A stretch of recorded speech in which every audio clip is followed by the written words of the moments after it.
Olá pessoal, tá no ar mais um episódio do Cast for Closer, seu podcast para dominar inside sales e colocar suas metas no bolso. Você que conhece o Cast for Closer sabe que a gente faz em alguns momentos algumas brincadeiras aqui com os babies da MeTime que estão por vir. A Helena, segunda filha do Diego, nosso CEO, a sua esposa Kátia, tá para nascer. Então esse episódio é dedicado a Helena, aos papais. Parabéns mais uma vez, casal, pelo parto em breve que tá surgindo aí. Que a Helena venha com muita saúde e muita luz para todos nós aqui. Já estamos esperando ela para vir logo colocar as metas no bolso aqui, como a gente brincou com o Benjamin, com todos os babies que vieram antes. E o tema do podcast da Helena é como manter leads engajados durante o Covid-19, durante a pandemia. A gente já abordou bastante prospecção nessa fase de pandemia, a gente já gerou conteúdo, deu dicas de como abordar seus leads, nós ensinamos discurso, demos ideias de como prospectar na crise. O que a gente não falou muito sobre foi logo após o alô, ou seja, da pré-qualificação em diante, o diagnóstico, a apresentação de proposta comercial, enfim, e a gente trouxe exatamente esse assunto, e para falar dele, o Carlos Henrique Campos, CEO na Market for Sales, um especialista em vendas, especialista em inside sales. Carlos, é muito bom ter você aqui. Mais uma vez, a gente que tomou um tombo do áudio pela primeira vez em 4 anos, perdemos a gravação, estamos regravando o episódio com o Carlos, ele foi o premiado. Carlos, obrigado pela paciência, por voltar ao Cast for Closers, você é o primeiro convidado que vem 2 vezes em uma semana, então fica à vontade para se apresentar. Obrigado, Corovês. Bom, primeiro aí, né, eu vou agradecer o convite e o reconvite, né? Eu sei que essas coisas acontecem, mas eu ia encerrar a nossa última gravação já falando que eu estava à disposição para um próximo podcast e eu acho que esse convite veio mais rápido aí do que eu imaginei. Bom, além de agradecer o convite, também só quero reforçar, né? Você falou da Helena que está chegando, também quero desejar aí que ela chegue com muita saúde, que traga muita felicidade aí para a família. Também a gente sempre fala Demais. de trabalho, de vendas, mas família também é a base, família também é importante. Eu tenho 3 filhos aí, sei a emoção que eles estão passando nesse momento, tá? Bom, deixa eu falar um pouquinho de mim, começando com formação, né? Eu sou formado em eletrônica, depois eu fiz administração de empresas, segui com um MBA em comércio eletrônico e depois segui com vários cursos aí de especialização, tanto em marketing e vendas. E até para falar um pouco do quanto tempo eu estou no mercado, eu vi o podcast da Cameli e eu acho que eu vou pedir licença para parafrasear o que ela disse, né? Que foi: atuo na área comercial há mais tempo do que eu gosto de admitir. Então, já se vão aí mais de 20 anos, e nesse período aí, tanto como executivo ou como empreendedor, né, empresas aí principalmente de tecnologia, serviços, até empresas de educação, sempre com foco de montar processos de vendas, né, montar time de vendas e, claro, suportar com tecnologia para poder ganhar produtividade. Já trabalhava com o conceito de inside sales desde 2009, antes de ter todos esses nomes que a gente fala hoje, mas gosto muito desse conceito e fundei a Market for Sales há 3 anos, com esse objetivo de ajudar as empresas a alavancar as vendas através dessa estruturação de processos, tecnologia e pessoas, que combinando tudo isso é o que a gente tem falado agora da máquina de vendas, né? Então, mais uma vez, obrigado pelo convite, é um prazer estar aqui. Maravilha, Carlos. E o primeiro ponto de discussão que eu quero trazer contigo é justamente depois do alô, quando a gente começa a pensar ali em manter o lead engajado, tá? Especialmente na pré-qualificação. Tem vários detalhes para a gente cuidar, mas basicamente a gente quer olhar o perfil ideal do cliente e a prioridade do assunto na empresa. Tenho certeza que é algo que tu vai comentar também. Quais os cuidados que tu tá vendo que o Covid acentuou nessa fase de pré-qualificação antes do diagnóstico? Ótima pergunta. O que a gente tem visto é que, para eu poder fazer uma abordagem agora que faça sentido e que ela não pode ser feita como se nada tivesse acontecendo, como se esse cenário fosse igual ao que a gente via aí no passado. Sim. Então, é possível fazer uma pesquisa, né, de como que a empresa está vivendo esse momento, se ela está contratando, se ela está demitindo. Então, como que a gente consegue fazer isso? fazendo as buscas nas redes sociais. Eu acho que é a principal fonte de informação. Então, olhando, né, se os diretores têm alguma postagem, se até no próprio site oficial da empresa, se estão oferecendo vagas, ou se tem algumas notícias que às vezes as empresas colocam até de demissão de algum grupo de funcionários ou até mais pessoas. Com isso a gente consegue entender em que momento que ela está, se ela está em ascensão ou se ela está simplesmente estagnada esperando essa fase passar. Também vale a pena olhar para os vendedores, né, ou os analistas que possam estar colocando nas suas redes pessoais próprias, né, alguma informação que a empresa não está divulgando aí oficialmente, Perfeito. formalmente. Então, a ideia é como que eu consigo entender se houve alguma mudança de estratégia da empresa, né, mesmo antes de eu começar a fazer essa primeira abordagem. Uma coisa que eu sempre gosto de deixar, a gente já deu essa dica algumas vezes, e sim, as empresas também ligam o modo de defesa, é um pouco do que você falou, de suspender novos projetos, de ver onde a empresa está, se está demitindo, se está contratando. Mas o que eu queria deixar de dica é, você que está olhando uma empresa, um prospect, existe um medo real, sim, que nos põe na inércia, o modo de defesa, esse excesso de precaução que coloca a empresa no estado de inércia, não vou me mover agora, só que ao mesmo tempo existe um modo de ficar para trás, de perder o barco, de perder uma tendência, etc. Então, um dos exercícios que a gente estimula a sua empresa a pensar é quais tendências estão acontecendo e vão acontecer daqui para frente que eu consigo acentuar, ajudar e refletir resultados em. Explora essas tendências também, porque além de, como a gente brincou ontem, né, Carlos? Um dos deveres da empresa é sobreviver. Não é possível que a gente tenha agora um cenário onde a inércia me permite não vender e a gente olhe com maus olhos para isso. Então a gente precisa sim manter as empresas operando. E parte desse manter as empresas operando é tirá-las do modo da inércia. Então aproveita esse cenário de pandemia, olha as tendências que estão acontecendo e como a sua empresa ajuda a acelerar e a entregar resultados no meio dessas tendências. Quando você aponta que algo é irreversível, isso te ajuda a quem sabe gerar resultados. Deixa eu dar um exemplo no MeTime. Agora todos os vendedores foram para casa, estão fazendo inside sales. Beleza, beleza. Isso é uma tendência irreversível. Até tickets gigantescos vão começar a fazer inside sales ainda que no início e quando permitidas as visitas presenciais vão voltar a ocorrer. Beleza, mas virou parte das empresas, virou parte da realidade e agora a gente vai explorar esse argumento de que inside sales é irreversível. Se você quer fazer bem, somos uma alternativa. Percebe? Então você pega essas tendências e ajuda isso no seu discurso comercial. Sem dúvida. E o nosso papel também, quando a gente vai entrar em contato com esse prospect, né, alertá-lo que o pânico, né, causa paralisia, que vai causar a morte, né? E aquilo que você Sim, falou, o principal objetivo da empresa, primeiro, é se manter viva, né? E depois, claro, é conseguir escalar. Conseguindo trazer isso até para o nosso mercado, hoje a gente está especializado no mercado B2B, com foco mais enterprise, com projetos de ABM. E a grande maioria dos nossos clientes fazia sempre reuniões presenciais. Então, a uhum, gente está fazendo, né, essa conscientização e essa mudança cultural primeiro, né, para depois trazer as metodologias e as técnicas para o pessoal entender que é possível sim fazer as reuniões da mesma forma que se fazia presencialmente, claro, com adaptações, mas conseguindo os mesmos resultados. O que eu costumo falar, para ficar a última informação nesse ponto, é que se até o Papa rezou a missa, né, de forma remota, né, e ninguém estava ali na Praça do Vaticano, significa que todo mundo pode fazer uma abordagem, uma reunião, uma venda de forma remota também. com certeza. Agora sim, Carlos, retomando esse ponto do diagnóstico, para nós, a reunião mais importante onde a gente normalmente ganha ou perde a venda. Basicamente, se a gente fosse ferver tudo em duas grandes prioridades, é verificar se existe fit na parceria e a disposição da empresa a se mover. E o Covid, óbvio, mexe com ambos, mexe com o meu público-alvo e mexe com a disposição das empresas a se moverem. Como as melhores empresas estão adaptando agora seus diagnósticos, a teu ver?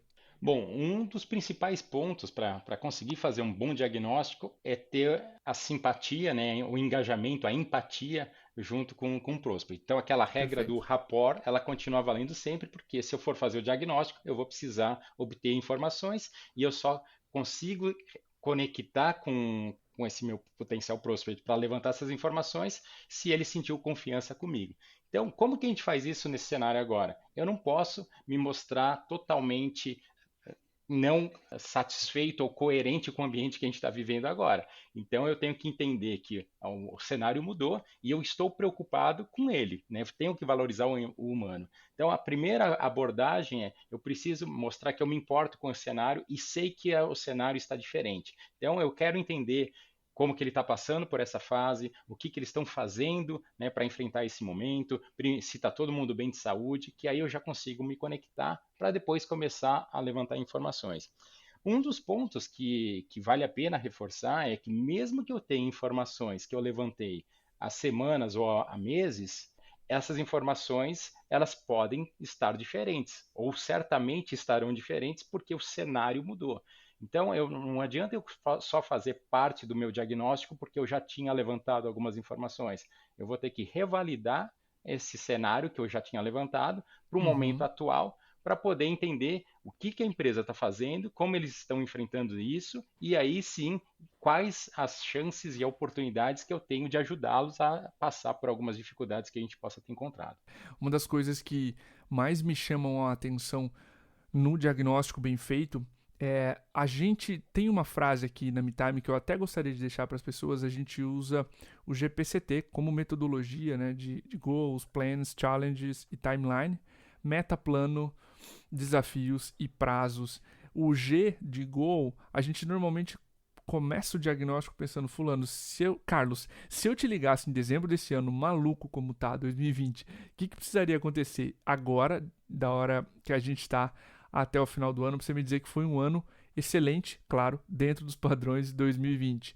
E aí seu prospect começa a falar coisas mais importantes. O que eu gosto de brincar é que tudo perde a cor, exceto essa frase. A partir de agora, todo o meu diagnóstico vai ser em termos de conectar a MeTime ao que ele ou ela respondeu a partir dessa pergunta. Então fica uma dica para a gente descobrir o que é mais importante. Tem outra, depois do diagnóstico, especialmente quando a reunião estiver acabando e se você estiver sentindo que a prioridade é baixa, tire debaixo do tapete esse assunto. Carlos, sei que para a Market for Sales está sendo um período difícil ou está sendo um período bom, mas de 0 a 10, qual a prioridade desse assunto para vocês agora? Qual você acha que é as chances de um projeto assim avançar? Qualquer coisa que o Carlos responder diferente de 10, explora. Carlos, o que faria esse projeto ser 10 agora?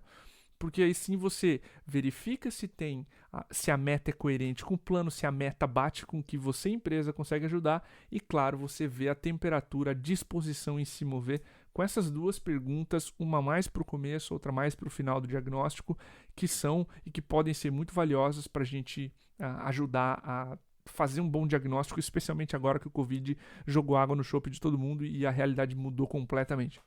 Eu só complementaria, Cordovez, quando você faz essa pergunta, né, o que seria, né, como você se Uhum. sentiria em dezembro de 2020, pode ser que o sentimento e o objetivo dele seja o mesmo da era pré-Covid. Então, o que a gente tem que adaptar depois é a segunda pergunta, que é qual é o caminho que você tinha planejado fazer, que agora está Legal. te impossibilitando, e o que a gente tem que adaptar diante desse novo cenário. Porque pode ser que as empresas não mudaram o objetivo do ano. É claro que a maioria delas estão revendo alguns planos financeiros e estratégicos, mas aquele sentimento de eu vou estar realizado quando chegar lá em dezembro de 2020, tendo conquistado isso, tudo bem, isso foi projetado talvez em janeiro, mas e depois dessa fase agora, dessa pandemia, desse cenário de lockdown, que dificuldades extras surgiram para que a gente possa enfrentar isso, e claro que aí eu vou ter que adaptar a minha proposta de valor para esse novo cenário, que é o que a gente está falando da venda consultiva. Né? Sensacional.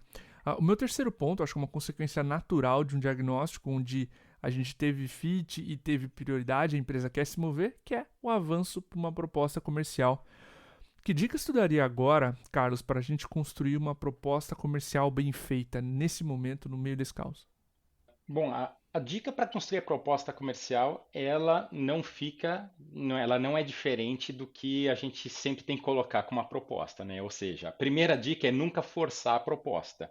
E a gente tem que, né, quando a gente entende o diagnóstico, entende que ele validou o escopo, que ele tem a necessidade, ou seja, identificamos o problema, nossa oferta de solução resolve aquele problema e o prospect validou, né, ele mesmo diz que aquele escopo atende o que ele quer, seja de um produto, seja de um serviço.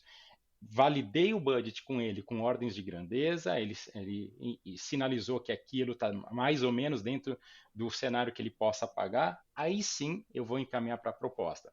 Nesse momento, o que a gente tem que fazer é construir essa proposta para este momento agora, aquilo que você tinha colocado. Se a prioridade dele não for 10, não adianta eu forçar uma proposta agora, porque ele vai deixar para depois. As empresas estão Perfeito. postergando as decisões, eles estão deixando para o fluxo de caixa ficar mais diluído, porque o que está tentando viabilizar agora é a sobrevivência do caixa para depois buscar novos projetos. Então, ele tem que entender que a sua oferta, a sua solução, o seu produto vai resolver ou vai melhorar agora, ou vai minimizar os riscos que ele tem, né, ou vai diminuir algumas despesas, ou vai aumentar uma receita para que ele possa superar essa fase de fluxo de caixa. Então, além da gente olhar essas validações que no diagnóstico, para eu poder colocar a proposta só depois que eu tenho essas aprovações, é fundamental focar no que eu gosto muito aqui da metodologia do Spin Selling, né? Focar Uhum. nas vantagens, né? E nos benefícios. Porém, o que a maioria dos vendedores faz acaba focando muito em características. Né? Característica é começar a falar de si próprio. Né? Então, o meu produto faz isso, meu serviço tem aquilo, e eu começo a levantar todas as características que a minha oferta tem.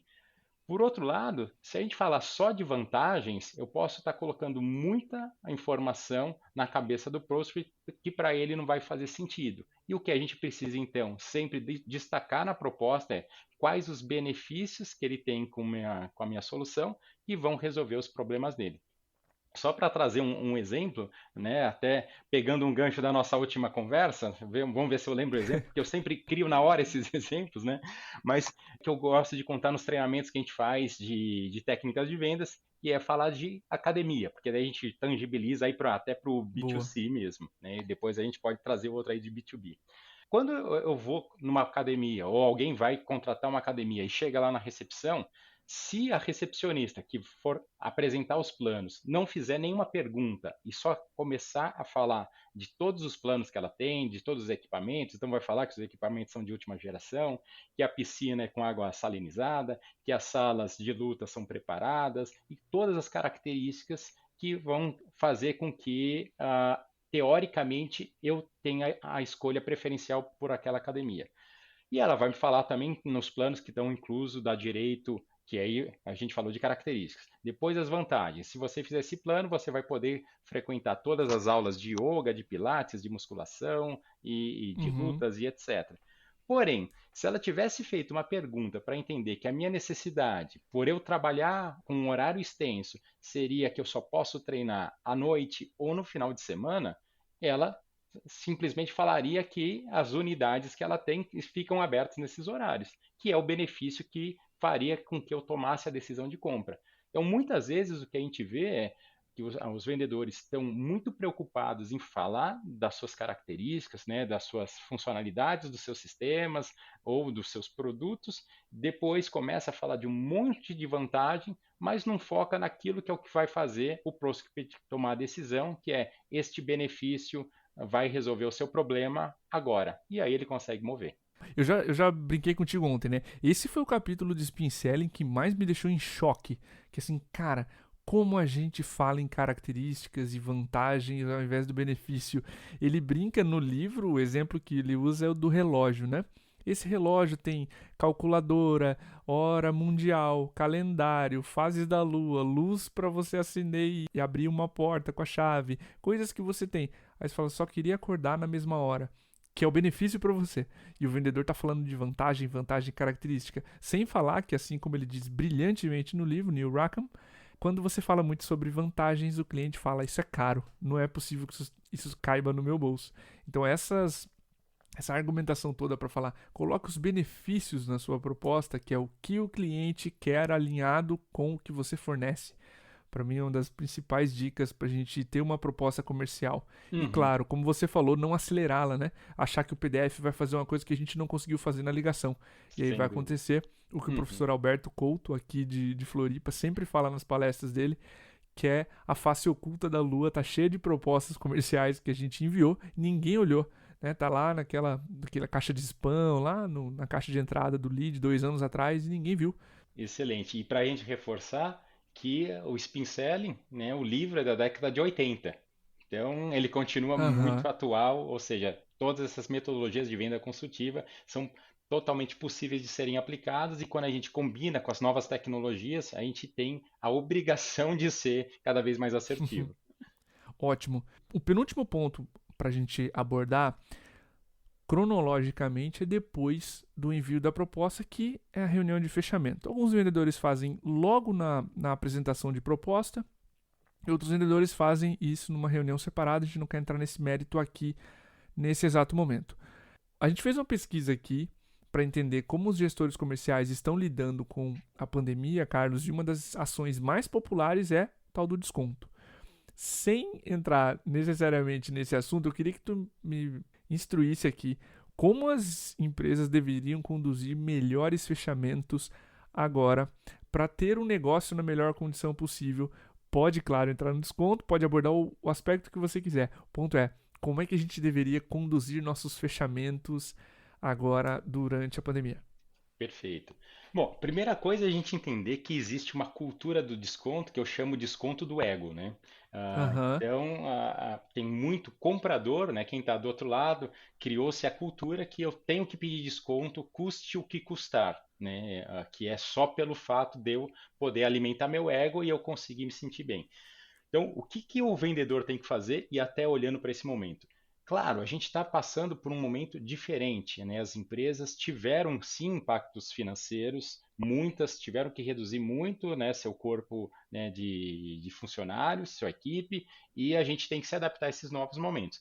Para que a gente não possa canibalizar o produto ou o serviço, dando um desconto excessivo e depois, numa retomada, a gente não conseguir reposicionar, né, na precificação onde ela já estava ancorada, é, uma das coisas que a gente recomenda para os nossos clientes é criar novas ofertas, novos pacotes, né, novos serviços, seja produto também, conseguir criar alguma característica diferenciada, ou nos serviços montar um escopo diferenciado para que a gente crie, né, uma oferta para esse momento.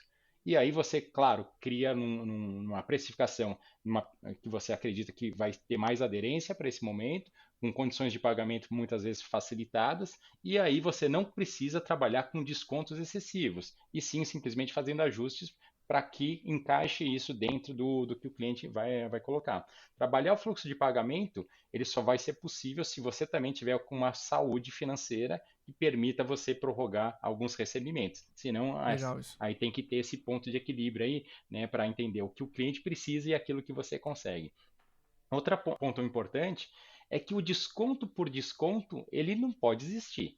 O desconto, se você cede a um desconto, você precisa exigir algo em troca do prospect. Seja o próprio fechamento, né? Ok, eu consigo chegar nessas condições, mas você precisa me dar o ok agora, ou no máximo amanhã, porque eu preciso validar essa condição com minha diretoria, com meu chefe, com alguma outra pessoa. Ou eu vou trocar por uma diminuição do escopo, ou por alguma outra coisa que o prospect sinta que ele está abrindo a mão, né? Ele está abrindo mão Aham. daquele benefício porque ele está conseguindo uma vantagem financeira. Então, esse é o ponto. Eu não posso dar desconto por desconto e o ideal para esse momento é criar novas ofertas para que eu não canibalize a minha oferta primária quando o mercado retomar. É interessante esse ponto que você mencionou da oferta, uma oferta adicional agora do mercado para evitar essa canibalização. O Felipe Coelho, um dos professores que ensinou com a gente a certificação de Inside Sales da MeTime, ele deu esse módulo de fechamento e uma dica que ele deixa para os vendedores é: normalmente o vendedor tem medo de pedir pelo fechamento, a famosa frase: Carlos, o que falta para a gente ir adiante? Baseado em tudo que a gente conversou, você acredita que a gente é o fornecedor ideal? O que falta para a gente seguir adiante? E normalmente esse medo de pedir pelo fechamento decorre de uma mentalidade. Quando a gente pensa que está fazendo uma transferência de recurso da empresa para nossa, eu, Diego Cordovez, vou tirar dinheiro da empresa do Carlos, que é a Market for Sales, eu fico com medo de pedir pelo fechamento porque ninguém quer tirar dinheiro de ninguém. Então, quando eu tenho essa mentalidade de transferência de recurso, eu acabo receoso de pedir pelo fechamento, de pedir pelo próximo passo. Quando eu tenho a mentalidade de vai ser uma parceria e a cada real investido eu vou gerar 30 para a empresa do Carlos e você vai ganhar com isso, Carlos, ambos ganharemos. Então, quando eu tenho essa mentalidade de parceria, eu pedir pelo fechamento fica mais fácil.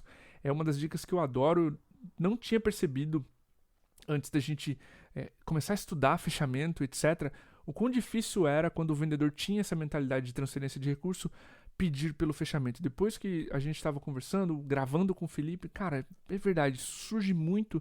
E cada vez que eu dou essa dica, depois que batemos esse papo, aprendi isso com o Felipe, cara, várias pessoas abordam e falam, putz, fazia sentido, Diego, obrigado. Então, essa dica tem que ser repetida. Não, claro, não, outra coisa, não passe a pressão para o cliente, né, Carlos? Falta, Carlos, X reais para eu bater minha meta para o seu vendedor do mês. Você não quer fechar esse mês? Isso é horrível, é deselegante, então não aconselhamos durante o fechamento. E também não aconselhamos que você tenha essa mentalidade de que vai transferir recursos. Se você e a sua empresa calculam ROI, retorno sobre o investimento, é a hora de reforçar com o seu cliente. Cada real bem investido com a MeTime vai ser retornado para você, Carlos, em algumas vezes. Então, nós faremos uma parceria. E isso fica mais fácil para o vendedor. E pegando esse gancho, Cordovez, quando você acaba projetando, né, qual é a minha proposta de valor que eu estou passando para o cliente, que eu vou ajudá-lo, a gente está trazendo para a prática aquilo que a gente fala que é o propósito da empresa. Então, o que que é missão, o que Sim, que é propósito? Se isso está trabalhado a cultura, mas ninguém sabe por que que eu preciso trabalhar, nesse momento fica importante. Se eu entendo no que eu ajudo o meu cliente, aí eu não fico com esse receio de que eu estou simplesmente pegando o dinheiro dele. Eu sei que eu vou ajudá-lo, no nosso caso, a vender mais, a estruturar os processos para que ele possa alavancar a receita e se manter vivo. Então, cada um tem um propósito, uma missão, né? E que nesse momento fica claro.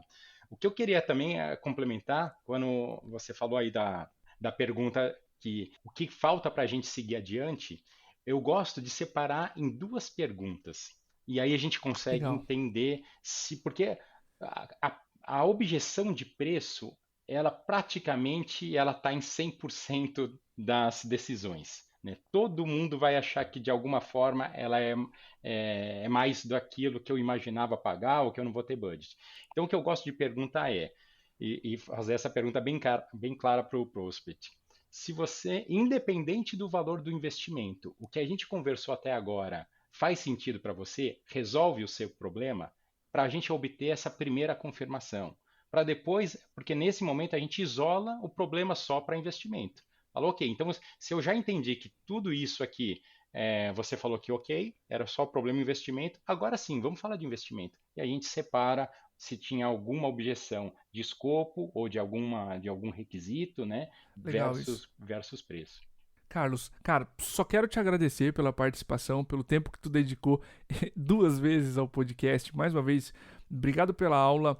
Quer deixar alguma mensagem final? Enfim, quer deixar seu contato também? Aproveita esse último espaço aqui do podcast também para deixar seu abraço, seu contato, enfim, fica à vontade. Ótimo. Bom, primeiro eu já vou deixar aqui com você um compromisso que daqui a alguns meses a gente gravar mais um para ficar em contrapartida nesses dois gravados aqui logo em sequência. E aí a gente traz outros assuntos depois que passar essa pandemia para trazer aí Boa. novidades aí para o mercado. Falando de mercado, né, a nossa visão, e até eu comentei, já tinha comentado com você, o jargão vai passar, que todo mundo fala, eu não quero ser, né, repetitivo nisso, mas a gente tem essa certeza que vai passar. A gente já está vendo agora, né, a flexibilização do retorno aí para a economia, já alguns estados, algumas cidades já estão voltando a abrir comércio, a abrir escritórios, e a gente está há um mês atrás, praticamente em tempo, né, da Europa, dos países asiáticos, e lá eles já estão retomando a economia. Então, vale a pena a Uhum. gente ficar antenado para entender como que essa retomada está acontecendo, porque daqui a um mês a gente deve estar vivendo praticamente aí o mesmo momento que eles estão vivendo lá. Então, não podemos nos desesperar, ser sempre positivos e, claro, aproveitar esse momento que a gente diminuiu um pouco, né, a geração de negócios para rever estratégias, rever processos, buscar uma atualização também, capacitação,